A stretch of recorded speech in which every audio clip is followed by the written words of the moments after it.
നമ്മൾ അനുഷ്ഠിക്കുന്ന ഒട്ടുമിക്ക നിസ്കാരങ്ങളും നമ്മുടെ നോമ്പുകളും നമ്മുടെ ദിക്റുകളും സ്വലാത്തുകളും നമ്മൾ ചെയ്യുന്ന ഒട്ടുമിക്ക അമലുകളും നാളെ ആഖിറത്തിൽ ഉണ്ടാവില്ല.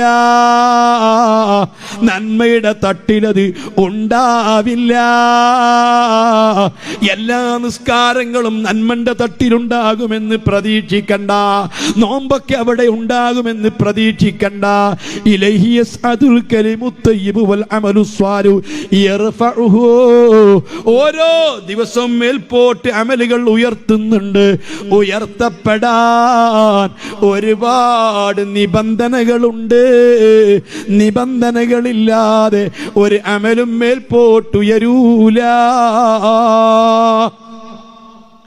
നിസ്കരിച്ച നിസ്കാരങ്ങളൊക്കെ നന്മയുടെ തട്ടിലുണ്ടാകുമെന്ന് പ്രതീക്ഷിക്കണ്ട.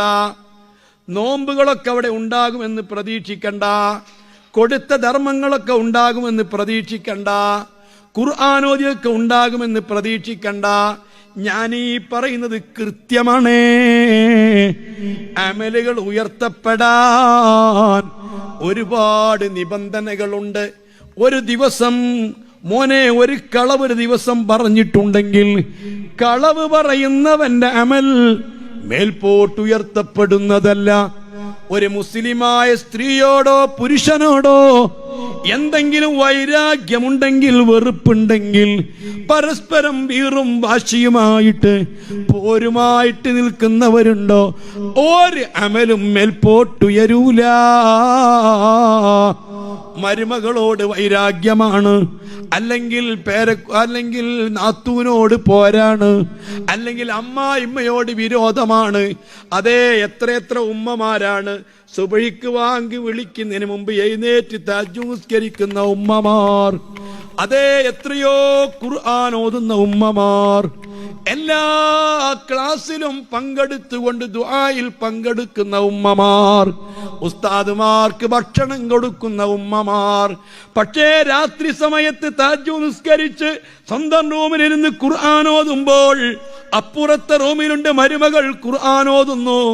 ആ മരുമകളോട് ഹൃദയത്തിൽ വലിയ വൈരാഗ്യമാണ്, പകയാണ്.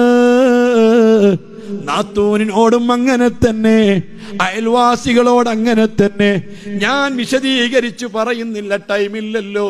ഞാൻ പറഞ്ഞത് ഏതെങ്കിലും ഒരു മുസ്ലിമായ സ്ത്രീയോടോ പുരുഷനോടോ വൈരാഗ്യം മനസ്സിൽ വെച്ചുകൊണ്ടാണ് ഒരാൾ അമല് ചെയ്യുന്നതെങ്കിൽ അവരമല് മേൽപോട്ടുയർത്തൂല. ഇല്ല, അതൊക്കെ അമലായി പ്രതീക്ഷിച്ചുകൊണ്ടാ നമ്മൾ കാത്തു നിൽക്കുന്നത്. തൊട്ടടുത്ത അയൽവാസിയെ മനസ്സറിഞ്ഞ് സ്നേഹിക്കാൻ കഴിഞ്ഞിട്ടില്ല, സ്വന്തം അനുജന്മാരുമായിട്ട് മനസ്സറിഞ്ഞ് സ്നേഹിക്കാൻ കഴിഞ്ഞിട്ടില്ല, അല്ലെങ്കിൽ ബാപ്പയുമായ മക്കളുമായിട്ട് മനസ്സറിഞ്ഞ് സ്നേഹിക്കാൻ കഴിഞ്ഞിട്ടില്ല. എത്രയെത്ര മുസ്ലിമീങ്ങളുമായിട്ട് വൈരാഗ്യത്തിലാണ്, വിദ്വേഷത്തിലാണ്, പിണക്കിലാണ്, പോരിലാണ്. ഞാൻ പറയുന്നു, ഞാൻ പഠിച്ച ഖുർആൻ അനുസരിച്ച്, ഞാൻ പഠിച്ച ദീനനുസരിച്ച് ആ അമലുകളൊന്നും ഉയർത്തപ്പെടൂല. അതുകൊണ്ട് നമ്മൾ ഇന്ന് പ്രതീക്ഷിക്കുന്ന ഒട്ടുമിക്ക അമലും നാളാഖിറത്തിൽ ഉണ്ടാവില്ല. അതേ സമയത്ത് മോനെ, നീ ജീവിതത്തിൽ ചെയ്തിട്ടുള്ള എല്ലാ തിന്മകളും തിന്മയുടെ തട്ടിലുണ്ട്.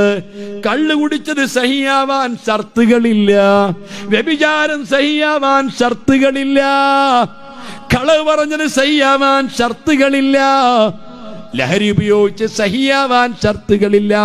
അതുകൊണ്ട് പ്രായപൂർത്തി എത്തിയതിനു ശേഷം എന്തെങ്കിലും ഒരു തിന്മ നീ ചെയ്തിട്ടുണ്ടോ, ആ തിന്മകൾ മുഴുവനും നിന്റെ തിന്മയുടെ തട്ടിലുണ്ട്. അതേ സമയത്ത് നീ ചെയ്ത ഒട്ടുമിക്ക നന്മകളും നന്മയുടെ തട്ടിലില്ല. ഇത് വെച്ച് തൂക്കുമ്പോൾ ഒത്തുപോകണ്ടേ. അതുകൊണ്ട് തന്നെയാണ് ബഹുമാനപ്പെട്ട ആദം നബിയോട് അഷ്റഫുൽ ഖൽഖ് നബി സല്ലല്ലാഹു അലൈഹി വസല്ലമ തങ്ങൾ പറയുന്നത് കാണാം, എല്ലാ വിചാരണയും ഹിസാബൊക്കെ കഴിഞ്ഞിട്ട് നരകത്തിലേക്കും സ്വർഗത്തിലേക്കുമുള്ള ആളുകളെ ഒന്ന് വേർതിരിക്കാൻ പടച്ച റബ്ബ് ആദം നബിയോട് പറയുമ്പോ ആദം നബി ചോദിക്കും, എങ്ങനെയാണ് വേർതിരിക്കേണ്ടത്? ആഖിർ സമാനിലെ മക്കളെ, ഞാൻ നിങ്ങളെ നാട്ടിലാലിമീങ്ങളില്ലേ, പരിചയമുള്ള പണ്ഡിതന്മാരില്ലേ, ഇതൊക്കെ നിങ്ങൾക്കറിയുമോ? ആദം നബി ചോദിക്കും, എങ്ങനെയാണ് വേർതിരിക്കേണ്ടത്? സ്വർഗത്തിലേക്ക് പോകുന്നവരുടെയും നരകത്തിലേക്ക് പോകുന്നവരുടെയും ആനുപാതികം എത്രയെന്ന് ചോദിക്കുമ്പോ അള്ളാഹു പറഞ്ഞതറിയോ?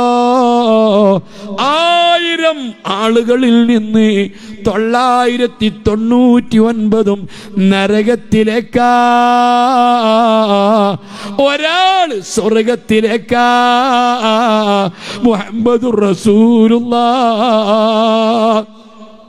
സ്വർഗത്തിലേക്കും നരകത്തിലേക്കും പോകുന്ന ആളുകൾ ആനുപാതികമാണത്. 999 ആള് നരകത്തിൽ പോകുമ്പോ ഒരാളാ മക്കളെ സ്വർഗത്തിൽ പോകാനുള്ളത്. എന്തേ? ചെയ്ത എല്ലാ ദുഷ്കർമ്മങ്ങളും കൃത്യമായിട്ട് തൂങ്ങിയിട്ടുണ്ട്, എല്ലാം റിക്കാർഡിൽ ഉണ്ട്. ചെയ്ത നന്മകളിൽ ഒട്ടുമിക്കതും ആഖിറത്തിലെത്തിയിട്ടില്ല, മേൽപോട്ടുയർത്തിയിട്ടില്ല. നമുക്ക് ബോധം വേണ്ടേ? ഇതുകൊണ്ടാ ഞാൻ നിങ്ങളോട് നമുക്ക് കരയാനേ സമയമുള്ളൂ, ചിരിക്കാൻ സമയമില്ല. ഞാനും നിങ്ങളും ചിരിക്കുന്നത്, ഞാനും നിങ്ങളും കളിക്കുന്നത്, ഞാനും നിങ്ങളും രസിക്കുന്നത്, ഞാനും നിങ്ങളും പരസ്പരം ഇതാ കളിച്ചും ചിരിച്ചും രമിച്ചും കൂടി അടിച്ചു പൊളിച്ച് ജീവിക്കുന്നത് നമുക്ക് വിവരമില്ല. വിവരമുള്ളവരാരും ഇങ്ങനെ ചിരിച്ചിട്ടില്ല. ഹബീബായ തങ്ങളതാ പറഞ്ഞത്. എന്റെ പ്രിയപ്പെട്ട മക്കളെ, തിരുത്തണ്ടേ ഞാനും നിങ്ങളും. ഞാൻ ഒറ്റ വാക്കിൽ കൂടി ഓർമ്മപ്പെടുത്തുകയാണ്. അതുകൊണ്ട് തന്നെ നമ്മുടെ അമലുകളൊക്കെ പ്രതീക്ഷ വളരെ കുറഞ്ഞതാണ്.